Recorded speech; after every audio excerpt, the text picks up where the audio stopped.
Welcome back to Coffee and Conversation. Audie the bad cat is running around somewhere. Right now he's being very quiet. I'm very grateful for that because frankly, he has been a pain in my butt all day long. He's been standing at my feet, yelling at me, just screeching. I think the reason he's quiet now is because I have given him everything a cat could possibly want just to shut him up. And I think maybe he's run out of things to scream about. Sometimes he gets in these moods, and it's not about what he wants. In other words, let me out, put food in my dish, I don't like this water. No, it's about pay attention to me, do something for me, show me you love me. And I think that's what was going on today. I think this was one of our, show me you love me days. So he's being quiet. I don't know how long it will last. I'm going to enjoy it while it lasts because I know he's going to end up starting up again. But if he does come out, I will make sure he gets plenty of video time. Also, I have a bit of film. I have not previewed the film yet, so I may not include it in the video. But one of our viewers sent Audie a cat toy, and it's this mechanical mouse thing. It doesn't look like a mouse. It looks like a little mechanical teardrop with a rubber tail on the end, and you push a button, and it flits around the floor. So I have some film of Audie dealing with that. And if it comes out, I will absolutely show it in the video. But if it doesn't, I'll just take him outside, start up his little mouse, and film it again because it was very interesting. Audie didn't know what it was, but he seemed to enjoy the interaction. And he knows it's not a mouse because Audie is a killer. He knows the difference between a real mouse and a pretend mouse. So it didn't suck him in, but it did entertain him. All right, yellow. And let's take a look at this. Here's the yellow. And we've got yellow on both sides of the scarf. So yellow for Catherine, for Lex's mom, for everyone dealing with cancer. We are just sending our best wishes out to you. So when we come back, which will be 22 seconds after the intro, we are just going to talk about whatever enters my head because today is kind of a ramble day. See you in a minute.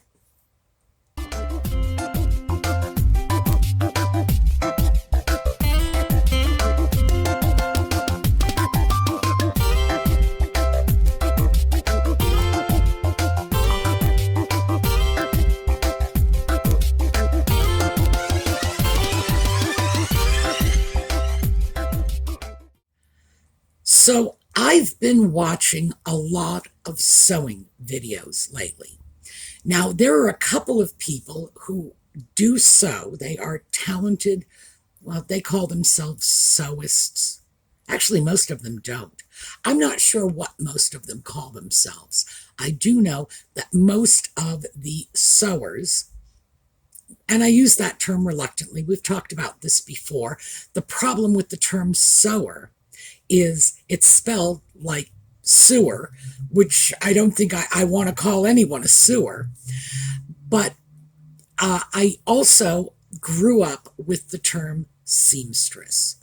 And I do not find anything inherently disturbing about this. I know a lot of people do find it sexist, but the simple reality is it's one of the very, very few trades that have always been open to women. So I love that history. I think it's great. I think it is a woman's craft, and we should appreciate it for what it is and not try to reforge it into something different. That's just my opinion, and perhaps my age is showing. But anyway, I watch a great many of these channels on YouTube. My very favorite, by the way, is The Closet Historian. And that is a sewer. I am going to say sewer. That is a sewer, Bianca Esposito, who is also a clothing designer. She's trained in fashion design. And one of the reasons I really love that channel is because of all of the sewing channels I have watched. Bianca is the only one who really, truly educates her audience about sewing.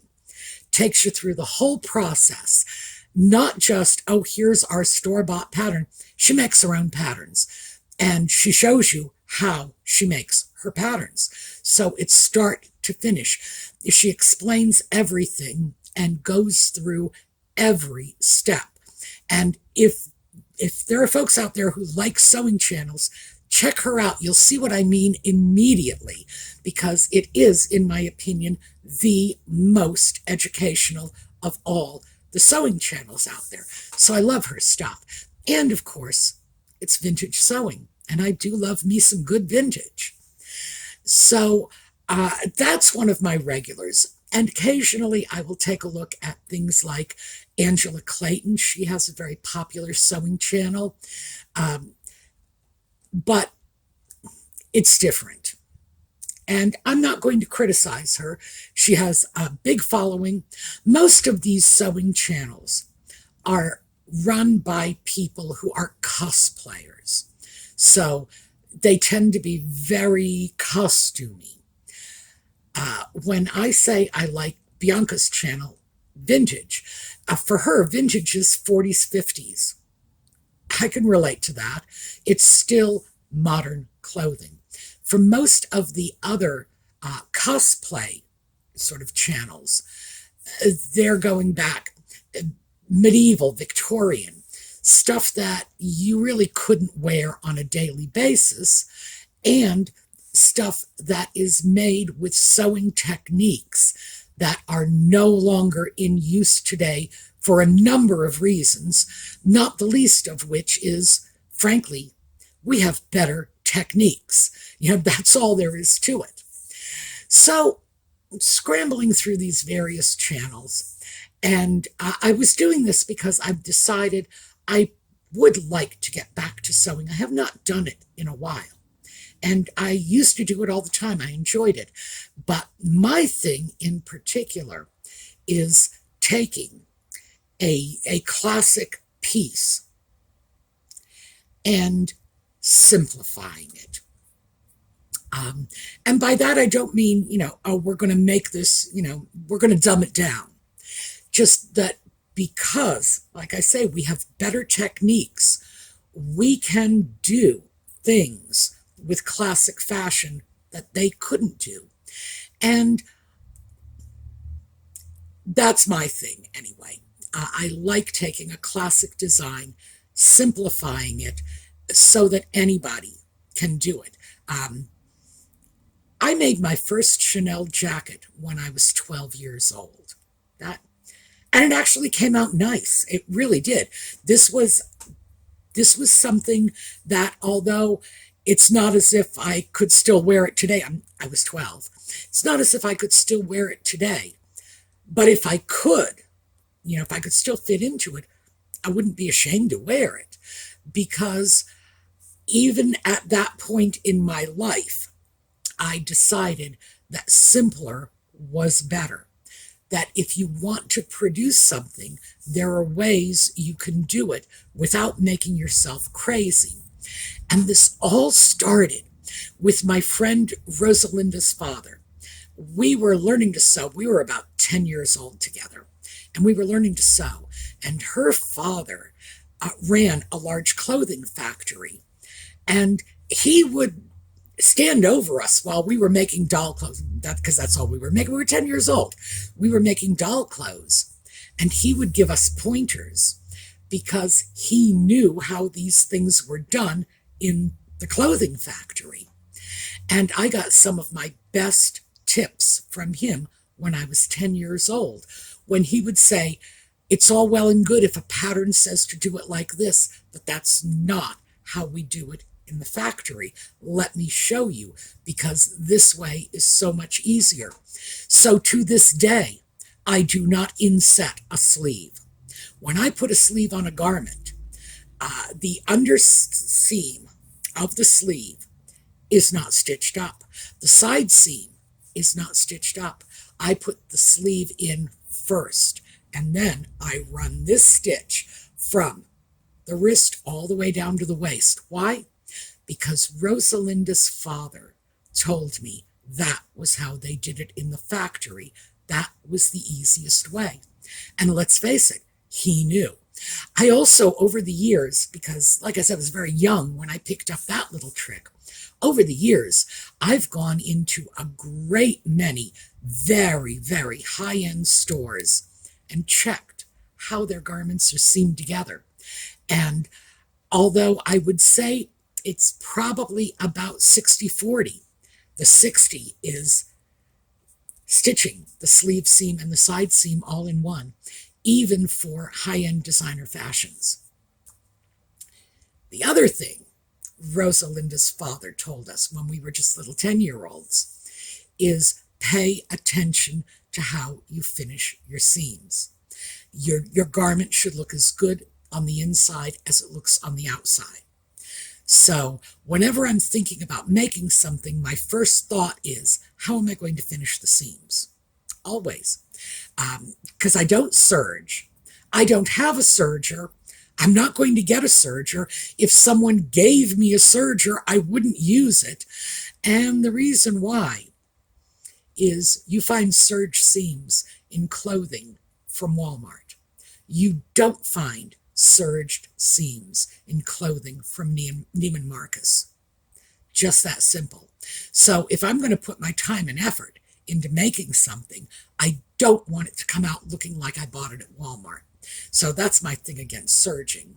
But whenever, and there are many, many, many ways to finish seams that have nothing to do with serging. So whenever I'm looking at a garment, my first thought is, what am I going to do with those seams? So that's sort of the overarching thing. I would like to go back to sewing. And there's nothing that's really standing in my way except I just need to get up and do it.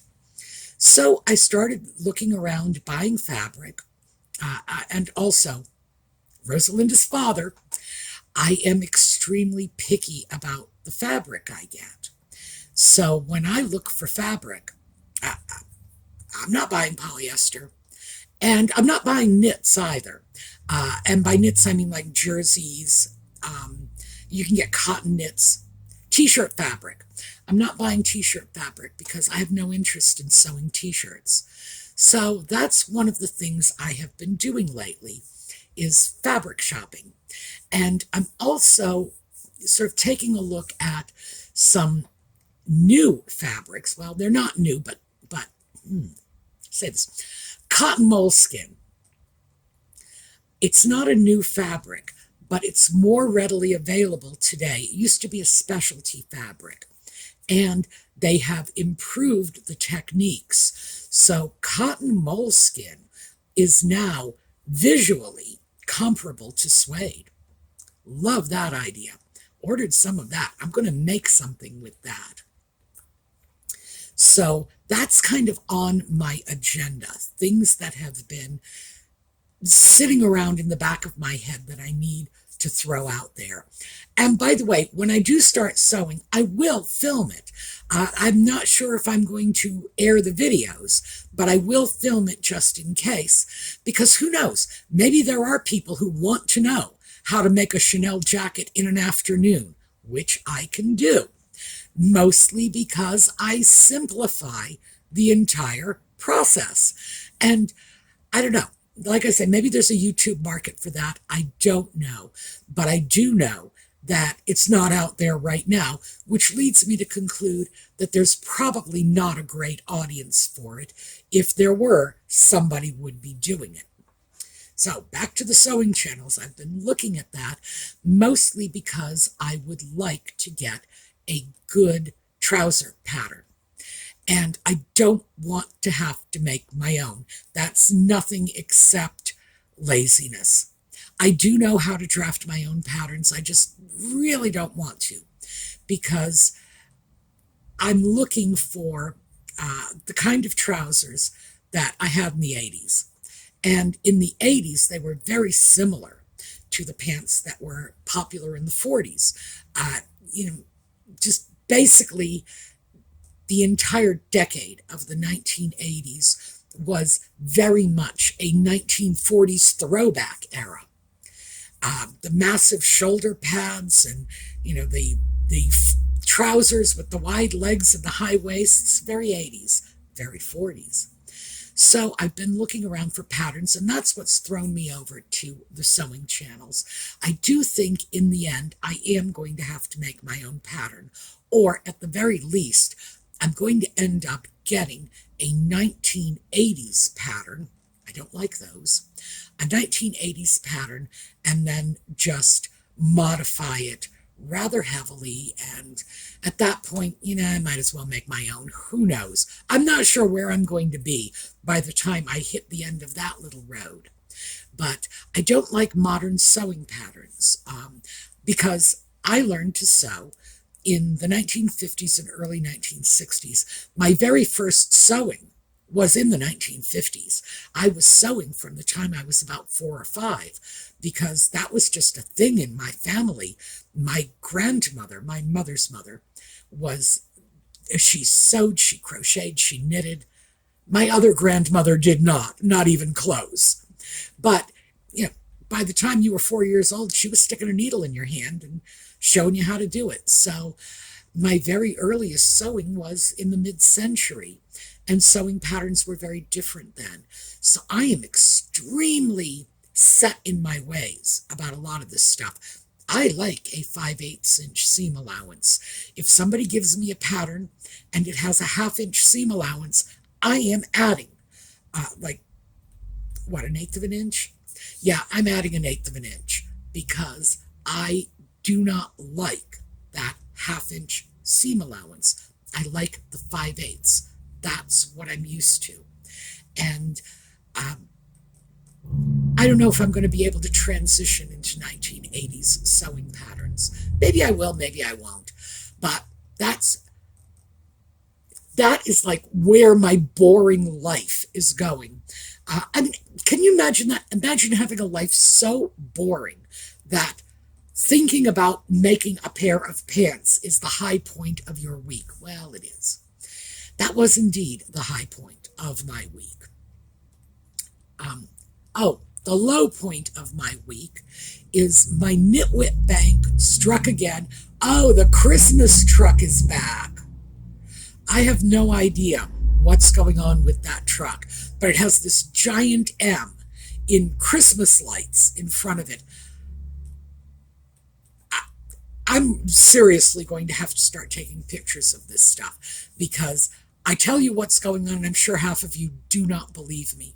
We are on a nothing of a little back road. It's this tiny little road, and the stuff that goes by here is amazing. So, my bank. I made a purchase on eBay, and my bank apparently didn't like that eBay was trying to place a charge on my debit card. I have no idea why. I buy things on eBay all the time. I use my debit card to buy things on eBay all the time. That's all there is to it. So why they chose to reject this particular charge is beyond me.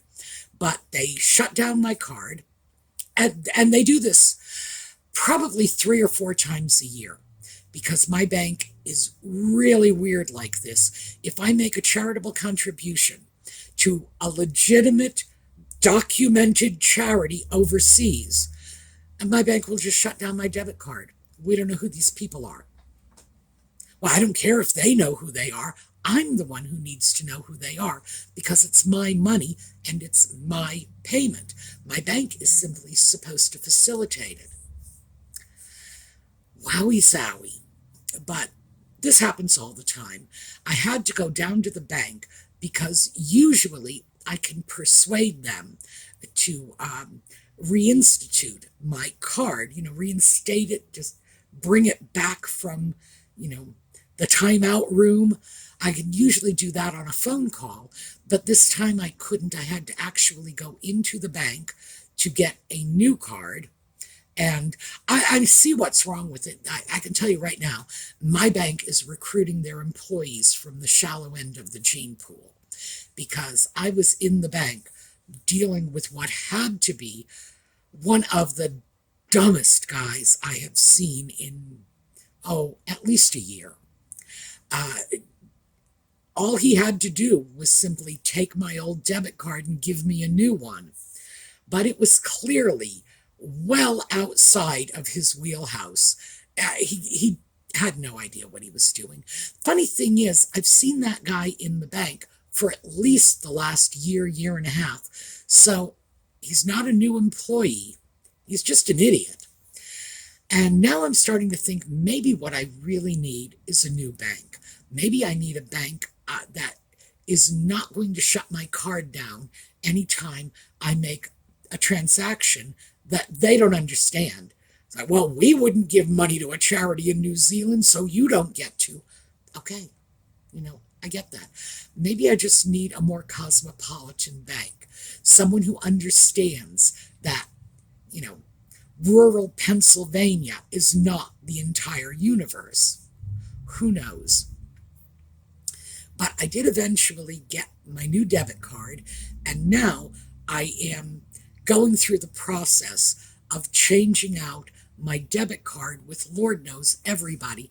I'm going to end up getting charges kicked back because I know I'm not going to catch all of them, because I don't know about the rest of you, but I just don't even really give that much thought to how many businesses have my debit card on file.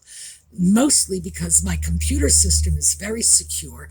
The businesses I deal with are usually reasonably secure, and I can catch any fraudulent transactions. I can catch them very quickly. So I feel pretty safe online. At least I feel as safe as I think anybody reasonably should feel doing business online. So still, I know it's going to take a while to catch all of those odd little companies that might have my card on file, bring that all back into line and give them the new card number. So this was kind of an adventure. The other one, because now we're talking about like the difficult part of my life, I went back into physical therapy in anticipation of having my knee replaced. So my physical therapist, who fortunately, I should share this with you because I got lucky. My physical therapist has been my physical therapist for 15 years. So I'm very dependent on Steve. To say he's part of my medical team sort of understates his importance. He's the one I go to first. And I take his advice and plan the rest of my medical treatment around what he thinks is in my best interest.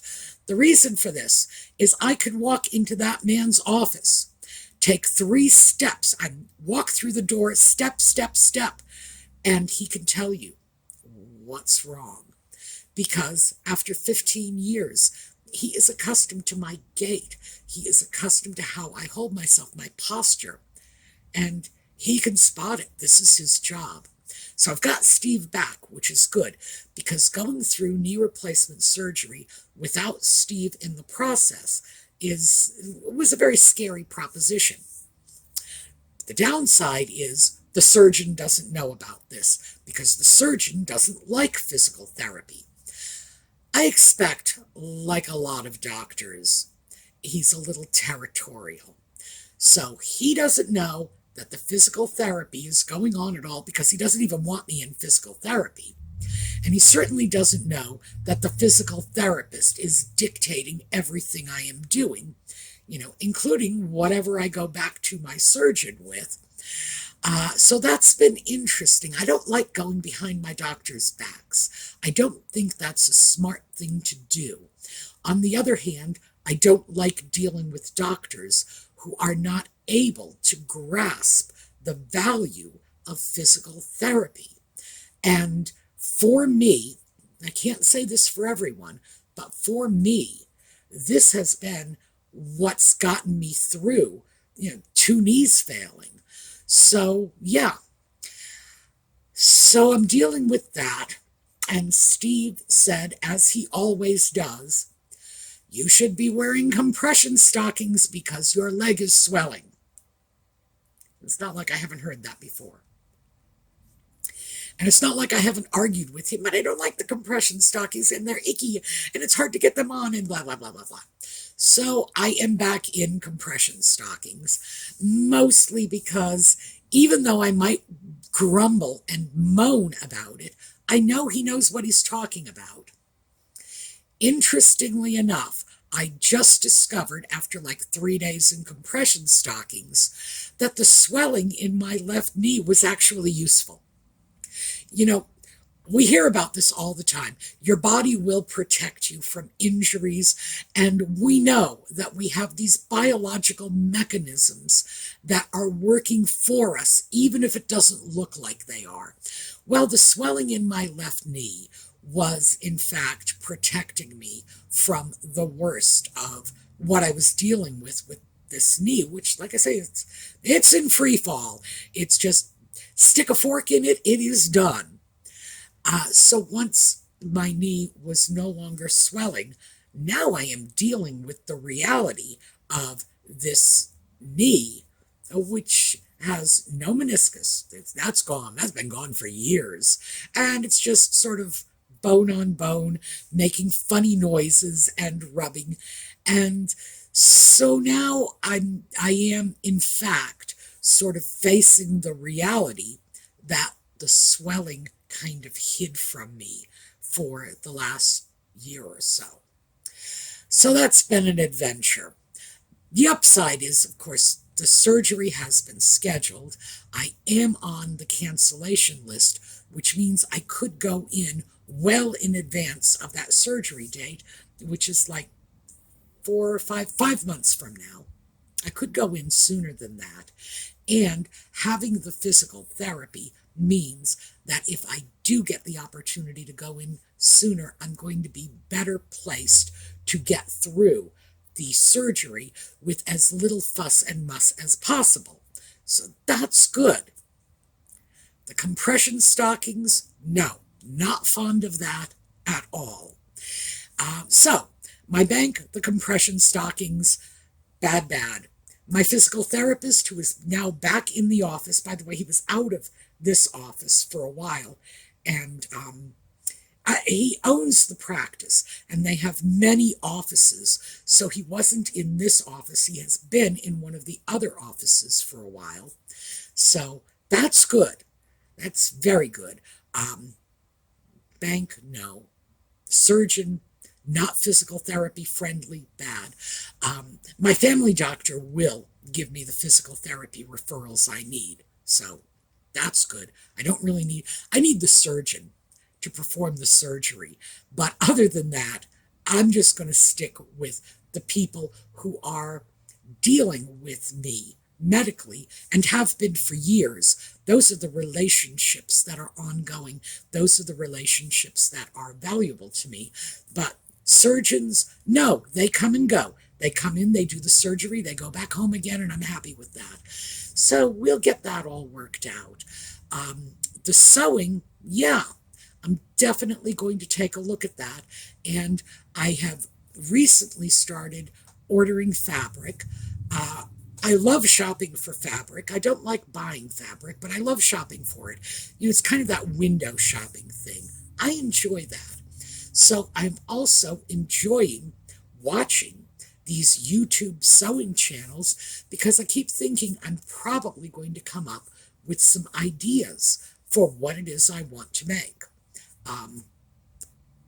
And once we get there, as I say, I am going to film it. Whether or not I air the films is another matter, but I will absolutely film it if for no other reason than I might want to eventually put it out there. There might be people who are really interested in couture seam finishes, which just does not seem to be popular on YouTube. I don't understand why, because I go through searches for that. It's like, does anybody have any new couture seam finishes? Oh, love those. Let's watch them. It doesn't seem to be very popular out there. All right. That's what I have for you today. It's sort of a disjointed ramble. I hope to see you again tomorrow, although after this disjointed ramble, I wouldn't blame you for saying, good Lord, there's something wrong with that woman. I'll come back next month. But I'd like to see you all the same. So we're going to take a look at a slideshow on the way out.